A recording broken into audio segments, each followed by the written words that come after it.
What's up, everybody, and welcome to Sia Nejad Sports, a very special guest. She's smiling for two reasons. One is because she's always smiling, as far as I can tell. Two is she gets to see her Diamondbacks in like a couple of hours in the playoffs. So I want to get You. right to it, Taylor. But first of all, thank you for joining the show. And how are you doing? Of course. Thank you so much for having me on. I'm super excited.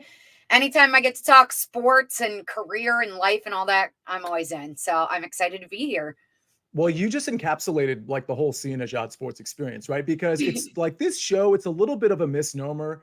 It says sports at the end of it, but it's not necessarily a sports show. But I have sports personalities, as you know, Right. on the show. And so I'm so happy to have you on the show for a variety of reasons. But I'll say this, we don't know each other super well, obviously.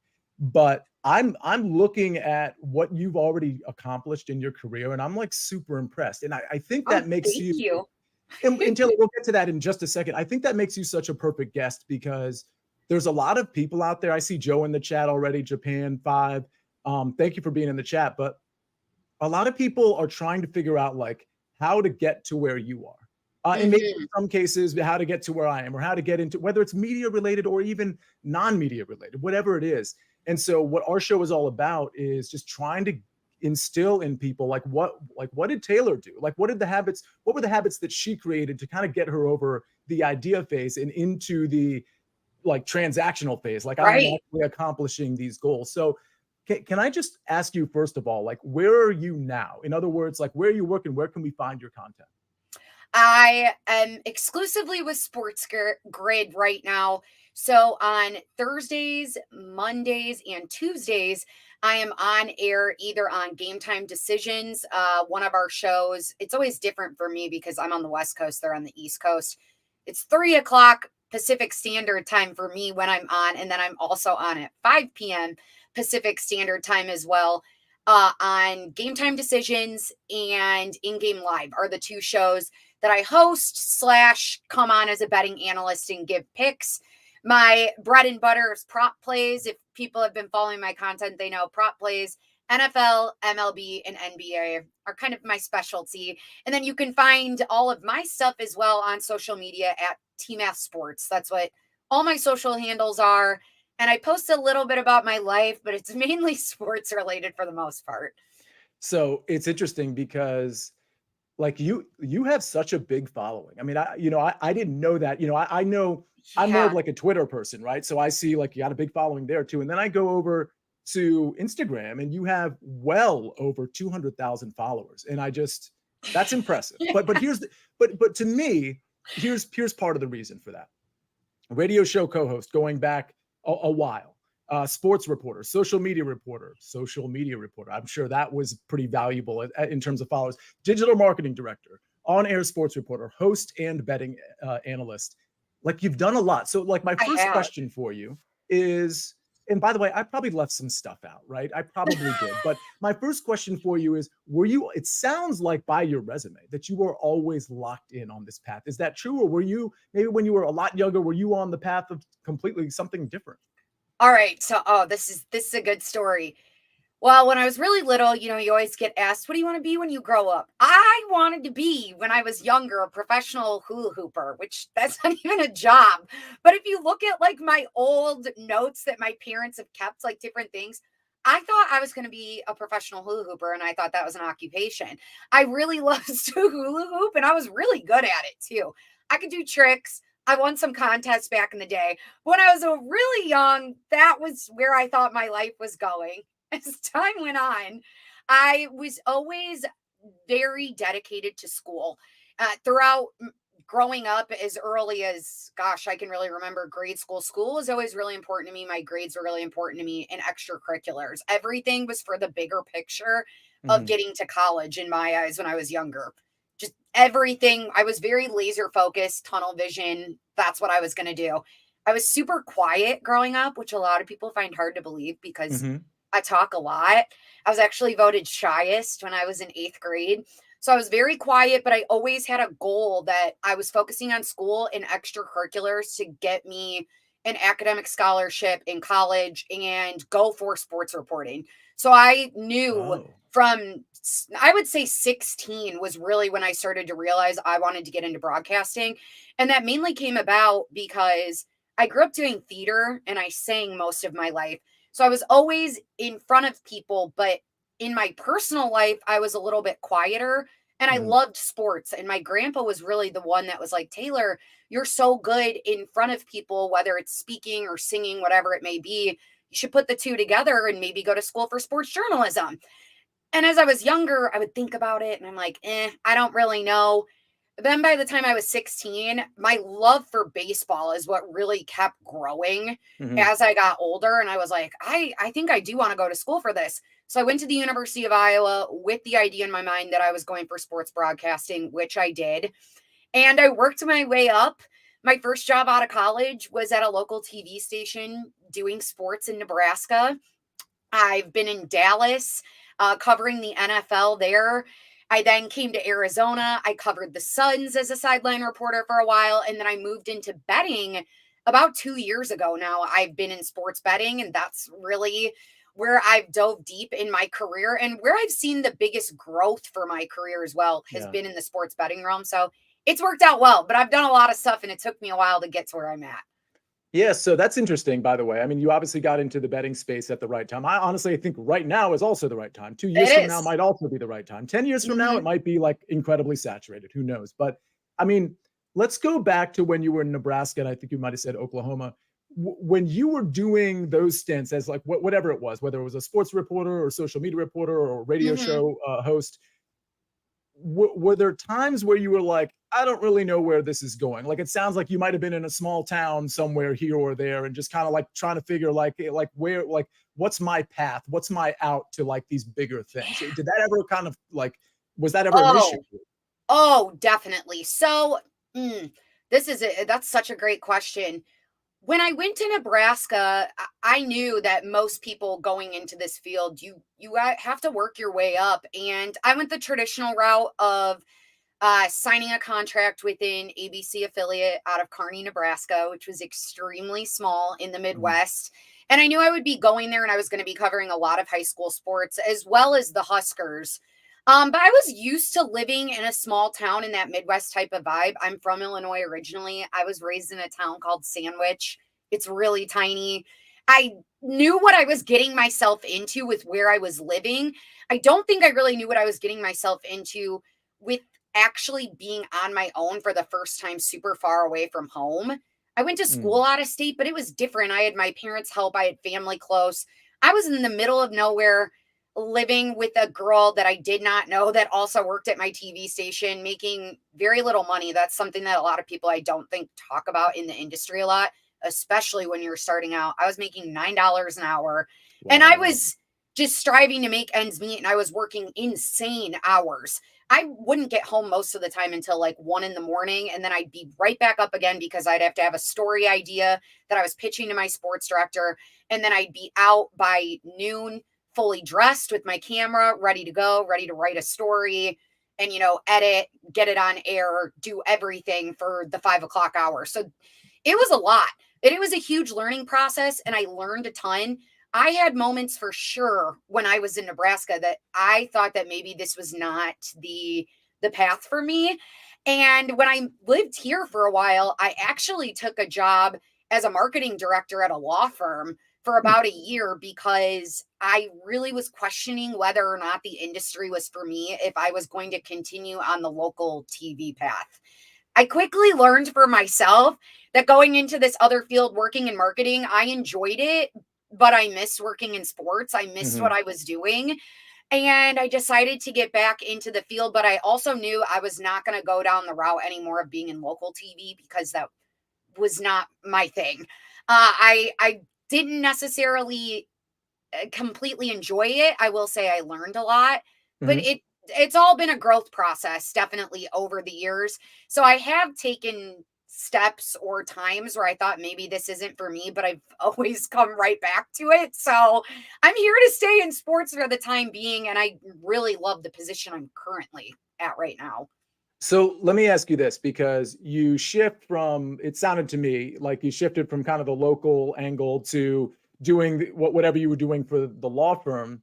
And then you were like, I don't like this. I want to go back to what I like, something involving sports, which, okay, Yes. that's great. But like, so here's the thing. The whole Sia Nejad Sports mantra is like, hey, Taylor, that's a great idea. You should go back to your passion. But then the follow-up question is, well, how are you following through with accomplishing that? Like, you clearly were able to do that. Were you able to do it because you were creative?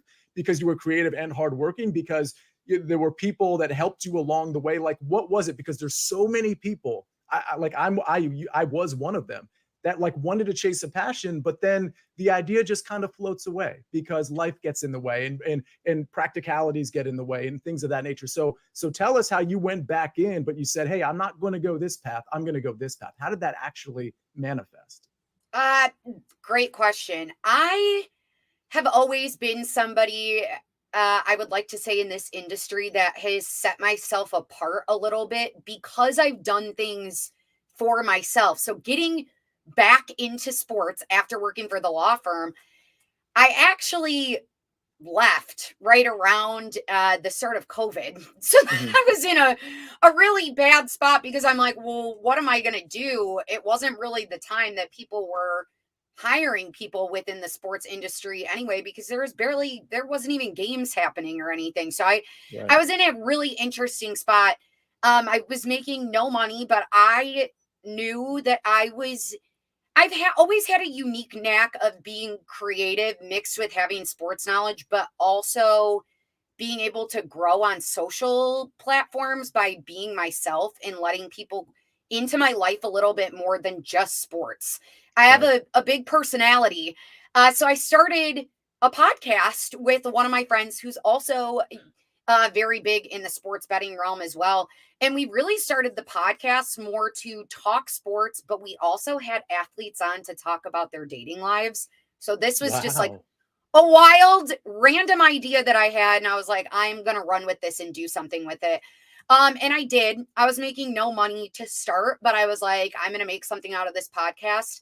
Eventually, we got advertisers. It started being my main form of income. And then I moved into sports betting because advertisers, different companies heard of my podcast. And I had a sports betting company approach me saying they were looking for female on-air talent to give social media picks at the time. And I was like, well, my background, has always been in broadcasting. I've been doing this podcast. They thought it would be a good fit. I really did not know much about betting at the time, but they were willing to teach me.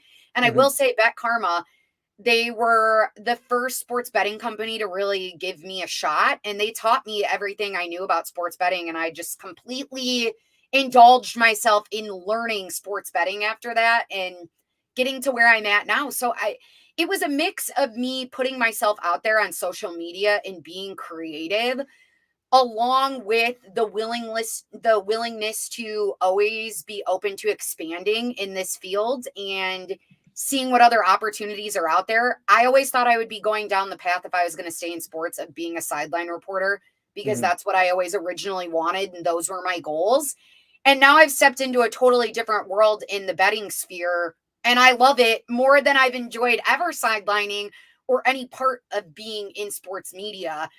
So it's just interesting for you to always be open to opportunities and let life in your path flourish in front of you, and not always think that you have to be so tunneled in on exactly what you know is going to happen. You never know. I love that. Yeah. Well, so that's the thing. A lot of people set goals and that's great. But along the way to tackle that goal, there might be so many things that splinter off that are either better or different than that goal. And I think that's something, if you're just working towards that goal, then that's all you really need to do to find out like what's actually ahead. So, I mean, I love that. I think I want to stop real quick because that creative part, I think that's the thing that people miss, in my opinion, because I think a lot of people, you look at the motivational stuff, whether it's on YouTube or anywhere else, a lot of people are just like hard work, like plug away and like eventually it'll happen for you. And by the way, that might be true. But if you're not being different in some way, if you're not being creative in some way with yourself or with your content or with putting yourself out there, you'd agree with me that like you're just doing what everybody else is doing, right? Definitely. I think there's two steps to this. I believe in hard work and working towards your goals and all of that. And I've kind of obviously expressed that that's kind of been innate within me, obviously through growing through my youth as well as through my career. I'm also, though, a big manifester, and I am Mhm. such a firm believer in speaking what you want, like, into the world, into the universe, and positivity. Like I was just saying too, with maybe that wasn't your exact goal that you were going for, but you could be going down a different path that's even better. And you have to look at Yeah. every opportunity and everything that happens to you that way. I've gone through a couple of obstacles through my career, several actually, that left me questioning where I was going, what I was going to do, how I was going to stay relevant, so many different things. But it's really about also being positive within yourself, just always having that motivation to move forward and try to look at things from a positive light as opposed to negatively. I think that's step Mhm. one when it comes to creativity. Step two is putting yourself out there. Is just, it's difficult. It's hard for some people to do. For me, as I've, I guess, gotten older and grown more into my own, I don't really shy away from it as much. I tend to be an open book, and I think that's something that people enjoy from a lot of my betting content, at least what I've heard being on Sports Grid. Yes, I dive deep into stats. Yes, I give analytics and analysis on why I'm taking a certain pick or play due to a certain game script. But I also put my personality into things, and I'm Yeah. very eccentric about my fandoms for specific teams. I speak Mhm. my opinion a little bit more on sports take on sports takes on social media, maybe than some other people do in a traditional sports media setting. Putting yourself out there can be difficult, but you just have to find your niche and what makes you a little bit more unique and hone into that. I think the more unique, more creative you can be on what you are, niche yourself down to who you truly are. People will grasp onto that, and people enjoy authenticity. Just be yourself, I think, is Yeah. the main way to That's it. lead to Even if creativity. you're not Taylor, even if you're not entertaining, like, you're very engaging, you're very entertaining, but even if you weren't, like, okay, so embrace if you're awkward, embrace if you're quiet, be self-deprecating Exactly. about Embrace whatever. that thing that makes Right. you you. Lean I think into it. that's so key in not only the sports media industry, but life in any industry, really. The more you lean into who you truly are, I just think the more better things you have on your path for you along the way. Absolutely. So you mentioned some obstacles along the way, and obviously, I mean, the thing about obstacles is to me, and I've kind of like been on social media about this, posting certain things about failure being part of your path. Like you Hmm. conceptualize failure as failure, like to the whole goal, but really it's just a step along the way of accomplishing your goals. I truly believe that because we've all failed in certain ways. It's a matter of your perspective and how you kind of fit that failure into your plan. But you like, Right. I only want to touch on this for like 30 seconds. But speaking of obstacles, like one thing, I read a few years back, like the whole March Madness thing and your sister's class and all that. Like, I assume you didn't think that was going to work out like it did. That was certainly an obstacle. Like, can you take Yeah. me back to like Oh, the aftermath of yeah. that? And like, okay, what do I do now? Yeah. Yes, I will definitely touch on this. So this was actually just this year, this past March. So it Mhm. hasn't been too, far removed from my life. Going back over, I guess, for anybody who does not know the situation, my sister is a second grade teacher. I was home visiting my family back in the Chicagoland area. I went into her second grade class, and we decided to do a March Madness bracket together. And we just picked a bracket. That was the extent of it. Picked a bracket. I told them if they had at least, I think it was 10 teams that won in the first round, that I would get them a pizza party. It's kind of the extent of it. They had so much fun with it, and I had a blast too. And I love kids. I love doing things to try to give back in any way I can. That's one thing with my social media presence that I've had over the years. I try to do a lot of different activities to give back. People that follow me know I do a big toy drive every year at Christmas. It's Oh, like a huge thing I do. And I I'd love like doing to be things a with part of that if I kids. can. I'd like to contribute to that if I Hey, can. I have a new goal every single year. This past year, the goal was $6,000. I go out and buy all the toys. I partner with a different organization out here, do a whole thing. And this year, the goal is going to be even a little bit bigger. So I'm trying to do more with it. But I enjoy doing stuff like that. And going into my sister's classroom, still to this day, I don't feel like I did anything wrong whatsoever. Right. Went in, we did the bracket. I posted a picture to Twitter that I went in and did the bracket with the class. And I will still say I got zero hate from anybody at all on social media about it. People thought it was super cool and really fun that I went and did that with the second grade class. My employer at the time had the adverse effect, and they were not super excited or happy about me going and doing a bracket. They saw it as me, I guess, promoting gambling to underage kids, which was not the case at all. But it very much took me by surprise because it was 2 days after I posted the picture. I got a call from my boss at the time who expressed to me that the picture needed to be deleted.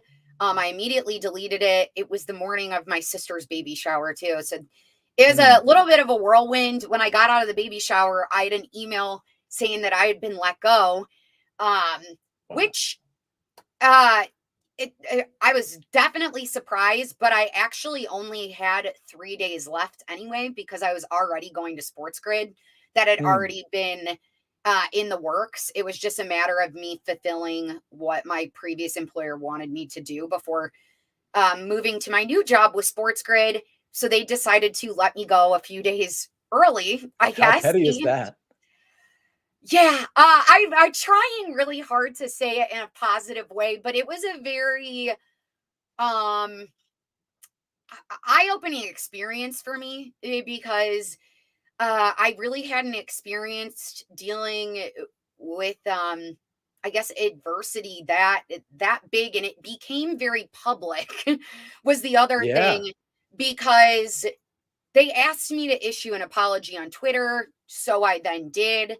A couple of different news outlets started to pick up the story, and the next thing I knew, I was getting calls from the New York Times and Fox Wow. and people wanting to do a story on what happened to me if I was being quote unquote slaughtered at the hands of the responsible gambling industry. And Mhm. in the moment, I did feel like I was almost a point of contention or learning for like the betting industry to almost like make a point, I guess, the Yeah. responsible gambling industry to make a point.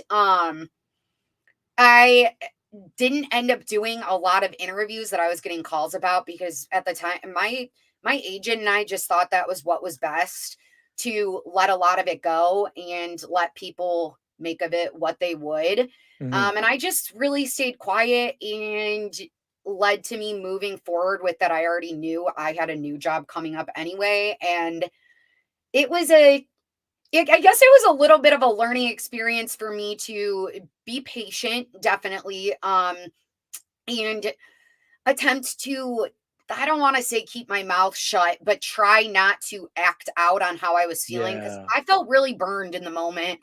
I really, I felt terrible about the way everything came about because it was the furthest thing from my intention to cause any problem in the first place.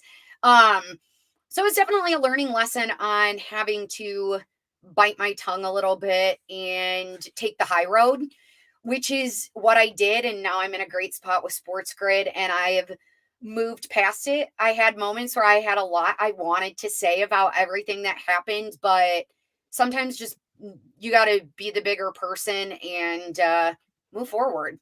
So Yeah. that's what I chose to do. They always say that there's a learning lesson behind every obstacle, every challenge that you go through, and I think the biggest one for me in that period of time was probably patience. Um, because I just felt like in that moment, honestly, every day I felt like there was just a new article coming out, or Yeah. somebody would message me and say, like, I will say I got backed by every so many people in the industry that reached out to me and sent me really kind messages through all of that going on. Um, so it was I felt like people had my back, so that did make it a little bit easier too. It wasn't like I would get online every day and people were hating on me. It was actually quite the opposite. It was just patience for it to kind of settle on its own, and I don't want to say go away, but it a little bit it kind of was. I had to bite my tongue Yeah. a little more You don't have to respond to everything. to That's just the everything. bottom line. You don't have Yeah, to respond to it, and you should never really act out of emotion because the reality is 3 hours later, 3 days later, 3 weeks later, you can still say the same thing, but you may as well give exactly. yourself that time to say that thing just in case. Especially, I think in working in, the media industry, sports media, everything like that has gotten even so much bigger because we have such a social presence on top of, being on a network. You have all these other aspects that years ago didn't exist within media. So I think you just sometimes you have to be careful. You have to watch everything you say Yeah. nowadays too. So it's just like one of those things where I was like, I'm not going to say exactly what's going through my brain because I might look back on that and who knows what that could affect in the long run for my career. So it's just easier to really just take the high road and try to be positive. And the way I see it now is it ended up leading to me having a better job anyway. And I feel like I'm in a better spot than I was when all of that happened to begin with. Yeah, I think anytime you're trying to act on something, you should always like kind of do like I don't know if you know this, Taylor. I'm gonna when you brought up the law firm thing, I'm an attorney. I practiced law for 13 years and then I just Okay. dove into this industry. But everything I did as an attorney and everything I did prior to being an attorney and after is a cost benefit analysis. Like, what is Right. the potential cost of this act or this thing I'm going to say, and what's the benefit to me? And a lot of Hmm. times you can't measure the cost. It's hard to measure the cost, but you can almost always measure the benefit. Like Right. you acting out or you saying something like how does that actually benefit you? It might benefit you short term Exactly. for 5 seconds, but outside of that, it's not really doing anything for you. Hmm. So I just think that's a really like measured way to go about life, and clearly it worked out for you. Let me ask you because we only have a few more minutes with you. I know you. I need to get you off to the Arizona Diamondbacks game. I With know. that said, I'm excited for you. I think they're going to win. I'm excited for myself. I'm a capper too. I was on the early edge earlier today, and there was a couple of guys that were on the Diamondbacks with the plus money. So let's hope Fott can get I it am done. too. Okay, yeah, maybe I'll jump in. Who knows? But let me ask you this, because for the people that are watching, oh, I see my brother's in the chat. Abe Najad is in the chat. Perspective is everything, he says. Let me read the whole thing. As soon as you have it, then so many doors can open. Let me put this on the screen. So many doors can open. Those doors were always open, just lacked perspective, so the doors seemed closed. Oh, that's it.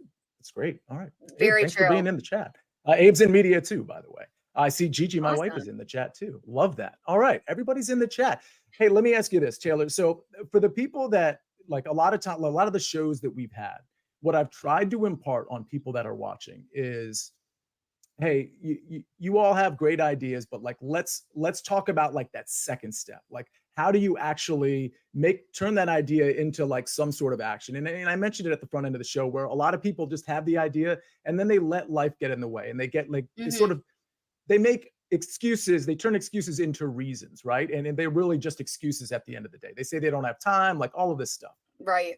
Let me ask you, just like if you could impart any advice on like those people just to get them from step one to step two.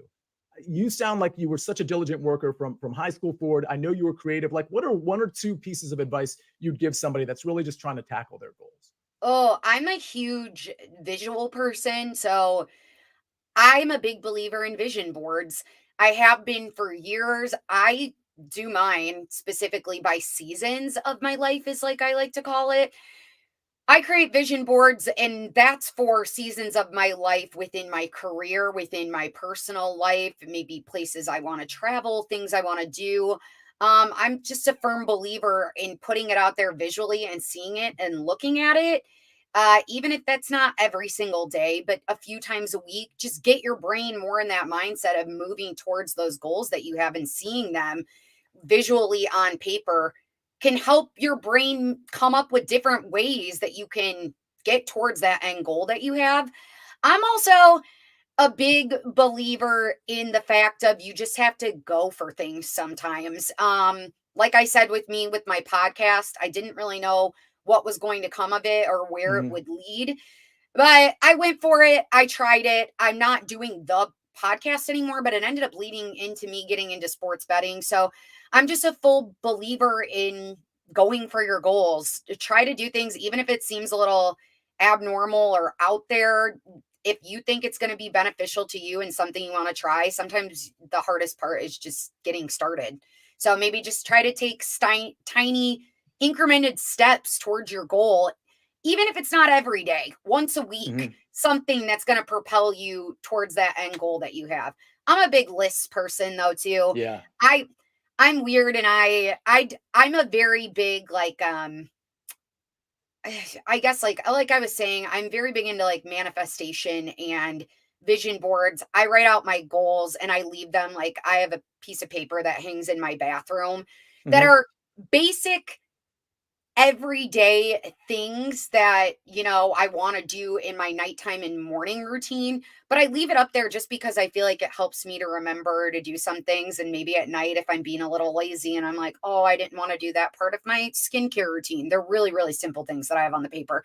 I look at it and it kind of just reminds myself like what would be the benefit of not doing it. There's only going to be a benefit to do it. So just do I it. think I think that's the best piece of advice you could possibly give. And it's come up on this show before. You need to write your goals down, whether they're daily small time goals or whether they're big goals. And the Right. reason is for all the reasons Taylor just said, but also because it holds you accountable. If you just have Hmm. the idea, it'll just float away. But if you Right. write it down, it's going to hold you accountable. And by the way, when you check that box, when you cross it off, now you're feeling a sense of accomplishment. Now, like even though you haven't, quote, accomplished your goal, you have accomplished that micro goal. And once you start taking those micro steps, then all of a sudden you're like the wheels are turning a little bit faster and faster. I cannot stress this enough. On our very first show with Greg Ducharme, who's a big time golf analyst that I've done work with, he was really big on writing things down, holding yourself accountable, daily schedules, long-term goals, whatever it is. I promise you, anybody that's listening, if you write your stuff down, you are going to start seeing that you are actually Mhm. being efficient in tackling a lot of your daily goals and your yearly goals. So Taylor, I think the vision board thing is like so crucial. I think it's such an important thing, and it's part of the reason I'm sure that you're successful. Speaking of success, I'm gonna leave everybody with this. Every single guest I have on Sia Nejad Sports, I ask this question at the end: if you could thank three people right now, because this show is about gratitude too. Like people need to have gratitude for, like we're always thinking of the negative stuff, right? Well, what about the stuff that is positive that we just don't appreciate because we're just wallowing in the negativity?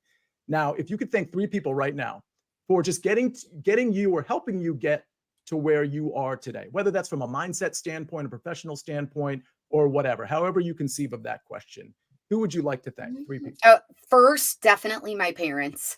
I have extremely supportive parents that have backed me since I was little in doing what I wanted to do until now. They've always been there and they were never the parents that, like I was explaining how I was very goal driven and already very goal oriented when I was younger too. They were never the parents that put a ton of pressure on me to be that way. They were more the type that let me do my own thing, but they still always had like a hand on my back type of thing, a little bit of guidance, but they were never pushing type of thing. And I think that's been really beneficial to me and where I've gotten because it almost leads me to think that it was my idea from the start, even if maybe they already put the idea in my head. But they've just always been supportive. They always have my back. They watch all my shows. They do it all and they're the best. So I've always had extremely supportive parents. If I was thinking from a career standpoint, another person that I would think would probably be Paul Jensen, who is the University of Iowa, not anymore, he's retired, but he was the University of Iowa like internship coordinator and he was the best. He really pushed me throughout every summer that I was in college. I had a major internship every single summer and that was because he helped me with applications, interviews, just pushing me to go for what I want. And then afterwards, too, I've been a mentor to several women that are going through the journalism program at Iowa as well. And he's really good about just like connecting alum with current students and really allowing people within the media space and within the University of Iowa, students/alumni to all be together. And he's like pushed me and always supported me through my career too. He's had me come back and talk to different classes at Iowa now. So he's just been great. He has always supported my career through college and now. And then the third person, I'm like, I guess, oh gosh, there's a lot. I'm like, I want to say friends as a whole, but if I was going to be really specific, I also think I would probably say my papa, because he's really the one that got me into sports. I've told this story a couple different times on podcasts or shows that I've been on, but he got me into baseball. He took me to my first game when I was 5, taught me how to do a scorecard, and I got super obsessed with baseball then. I thought it was the coolest thing ever. And I was obsessed with the Cubs, and the Cubs are still my first love in life, I always say. He really made me a gigantic Cubs fan. And then that grew into a baseball fan / grew into a sports fan. And still to this day, he is the one that pushed me towards the career path I wanted to do. He's still the person. He also bets a lot too. So now that I've gotten into betting, he will text me and we'll talk about my bets. And every time I'm home, now that he's getting older too, going home and like getting to hang out with him and talk sports and betting is something I always look forward to. So I'm super grateful because I was a girl also that did not grow up playing sports. So him getting me into sports was really my only path that led me to be into sports. So I definitely wouldn't be where I'm at without him showing me the world of sports. Support system. That's Yes. really, really important, obviously. And if you don't have one, if you're out there listening, you don't have one, go out and find one. And sometimes, like before you can find those people, maybe you find it on YouTube. You find the inspirational people on Instagram Yes. that are going to motivate you. I know I've used that as a tool as well. Mm-hmm. Taylor, speaking of Instagram, they can follow you on Instagram at Sia Nejad Sports. Let's get her up to 300,000 followers. Why not, right? Sia Nejad Sports on Twitter as well. You can find her at Sports Grid. Any parting words before we get out of here, Taylor? Oh gosh. Everybody enjoyed week 6 of the NFL and go Diamondbacks. Let's go to the NLCS. I'm super excited. I love it. Well, have fun at the game. Thank you for coming on to Sia Nejad Sports. And honestly, when you do the toy drive, please make sure that me and my followers know about it, so maybe we can contribute to that as well. Would love that. I definitely will let you know. Thank you so much. You're welcome. This show's actually raised a decent amount for charity already, and we plan to do a lot more. So this is actually a perfect friendship. Taylor, have fun at the game. Thank you for coming on to Sia Nejad Sports. Thank you. Thank you, guys.